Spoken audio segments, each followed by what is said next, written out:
In this video, we will explore the topic 7.13, which is the origins of life on Earth. Several hypotheses about the origins of life on Earth are supported by scientific evidence. Geological evidence provides support for models of the origins of life on Earth.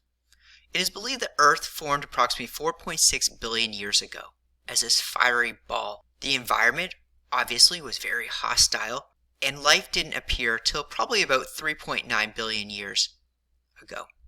And the earliest fossil evidence, which you can see here on the right hand side of the screen, is actually these bacteria mats. That was around 3.5 billion years ago. Taken together, this evidence provides a plausible range of dates when the origins of life could have occurred. So in other words, life has been on our planet for billions of years. It's taken billions upon billions of years in order for life to happen as we know it today. Beyond that, there are several models about the origins of life. It is believed that the primitive Earth provided inorganic precursors from which the organic molecules could have been synthesized because of the presence of available free energy and the absence of significant quantities of atmospheric oxygen. So in the early atmosphere, scientists believe that there was lots of water vapor, carbon dioxide, hydrogen gas, hydrogen sulfate, methane, ammonia. This was a very hostile and terrible environment for life to occur. There was tons and tons of energy. This was provided by UV radiation. We didn't have our ozone at that point in time. There was still lots of lightning happening. So there was a lot of free energy in the atmosphere. And there wasn't any oxygen, or very low quantities of oxygen in our atmosphere. And it is believed that because of this low oxygen content, it allows the organic molecules, which probably spontaneously formed, and I'll explain evidence of that in the next slide, but these organic molecules would not break down very quickly.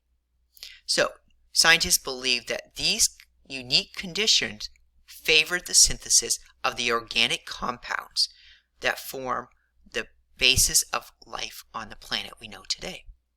It is believed that this primitive Earth provided the primitive soup for life to begin. It is believed that organic molecules could have been transported to Earth by a meteor or other celestial events. Now, evidence of this is not quite as strong, but remember, these are hypotheses. We did not exist on the planet at this time. So all scientists can do is look at the different models and try to support or prove or disprove based upon experimental evidence that they collect or perform in the lab. Now, to support some of these hypotheses, there is a famous experiment performed by Miller and Urey. And in this experiment, what this proves is that chemical experiments have shown that it is possible to form the complex organic molecules from inorganic molecules in the absence of life. So this is really the first time in which life is created, and this was performed in a lab.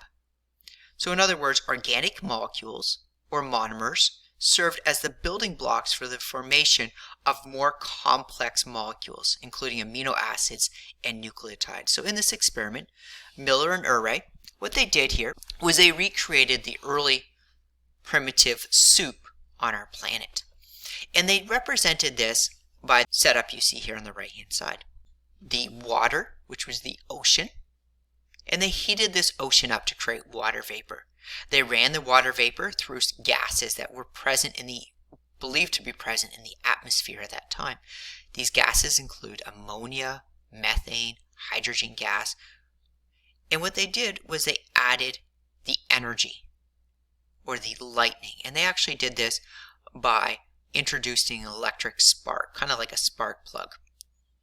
And they believed that this probably represented the primitive atmosphere that was present on Earth at the time. They cooled this mixture, and to their surprise when they performed this experiment, what they ended up with were organic compounds. They were able to synthesize amino acids and nucleic acids from these organic molecules. This is the first time in which scientists were able to support the idea of the spontaneous formation of life on our planet. In addition to that, they believe that the joining of these monomers, these amino acids, nucleotides, into polymers with the ability to replicate, store, and transfer information. So this is really this evolution of life on our planet from single molecules into the complex species that exist on the planet today. So monomers to polymers, we add these small little pieces together to create longer chains. Over many, these polymers then gain the ability to replicate information, store information, and transfer information.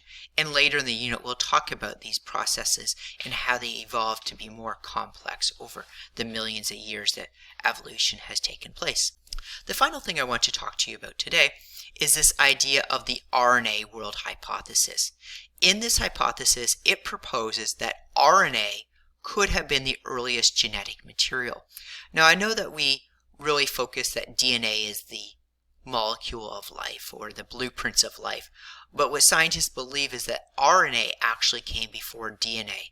And to support this theory, it is demonstrated here on the diagram on the right-hand side. So during the RNA world, proteins were not yet engaged in biochemical reactions. In fact, RNA seems to be able to do the job of both DNA and proteins.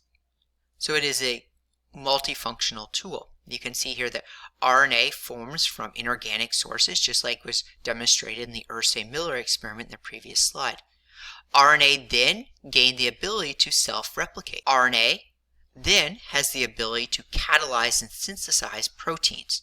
After millions of years of experimentation, life then created the membrane formation that changed the internal chemistry, which basically the formation of cells, and then from then RNA was able to code both DNA and protein, where DNA now becomes the master template or storage of information, and the protein now has the unique job of performing cellular function. So this is where we come up with the idea of the RNA world hypothesis.